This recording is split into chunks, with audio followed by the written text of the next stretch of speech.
evening, and welcome to Pakistan Today from our Islamabad studio. I'm Chris Taylor. U.S. President Donald Trump has concluded his visit to China, saying he secured what he described as fantastic trade deals with Chinese President Xi Jinping. According to President Trump, the agreements cover major sectors including agriculture, aviation, and artificial intelligence, while also helping reduce tensions between Washington and Beijing. Trump praised President Xi as a great leader and a friend, adding that the visit produced solutions to several long-standing issues, although no further details were provided. President Xi, meanwhile, described the visit as a milestone, saying both nations had established a new relationship based on what he called constructive strategic stability. The two leaders also exchanged warm remarks during a walk through Beijing's Zhongnanhai Gardens, where Xi promised to send seeds for the White House Rose Garden. China has also called for an immediate and lasting ceasefire in the Middle East, urging all parties to restore peace and stability in the Gulf region. The Chinese Foreign Ministry stated that strategic shipping lanes, including the Strait of Hormuz, should be reopened as soon as possible amid growing concerns over disruptions to maritime trade. Beijing stressed that a comprehensive truce is necessary to prevent further escalation and support regional stability. Officials added that restoring sea routes remains a global priority as tensions continue to impact energy supplies and international commerce. The U.S. State Department has announced rewards for information on 6 individuals linked to Iran's Islamic Revolutionary Guard Corps drone production network. Officials identified the group as being associated with the Kimia Part Sivan company, which is allegedly involved in drone testing, development, and supply operations for the IRGC Quds Force. The State Department said rewards of up to $15 million could be offered for information leading to the identification of the individuals, their associates, or financial networks.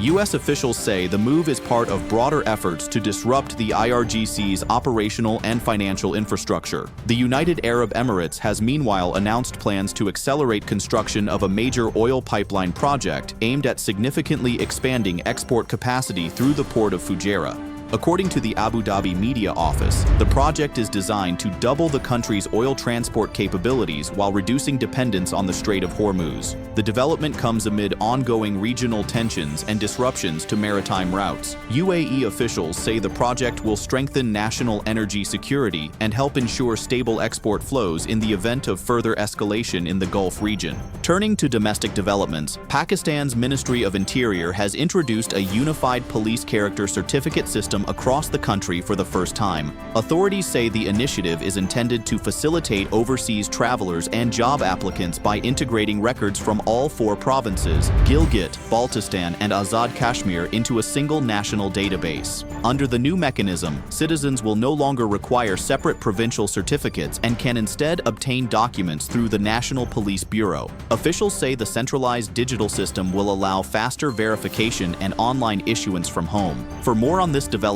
we go to our Islamabad correspondent, Sarah William. The Interior Ministry says the new digital system represents a major step toward improving public services and administrative efficiency across Pakistan. Officials say applicants will now be able to complete verification procedures online without visiting multiple provincial offices. Authorities believe the centralized database will particularly benefit overseas Pakistanis and individuals applying for international employment opportunities. The ministry has also emphasized that stronger digital coordination between provinces is expected to improve record accuracy and reduce processing delays. Implementation of the system is already underway nationwide.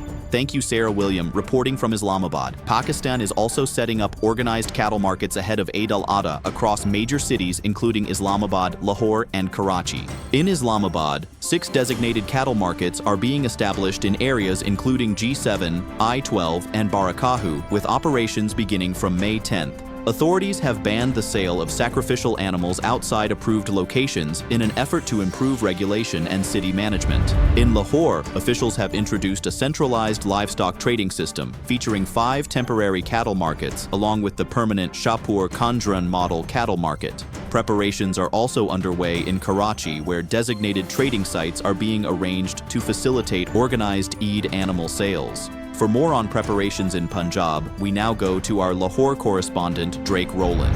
Punjab authorities say extensive arrangements are being finalized to ensure smooth cattle trading activities ahead of Eid al-Adha. Officials in Lahore have introduced stricter monitoring measures for sanitation, traffic management, and veterinary services at cattle markets. Traders are being encouraged to use designated facilities to improve safety and reduce congestion across the city. Authorities say temporary infrastructure, including water supply, medical camps, and security checkpoints, is also being installed at market sites. The centralized trading system is expected to help both buyers and livestock sellers during the busy Eid season.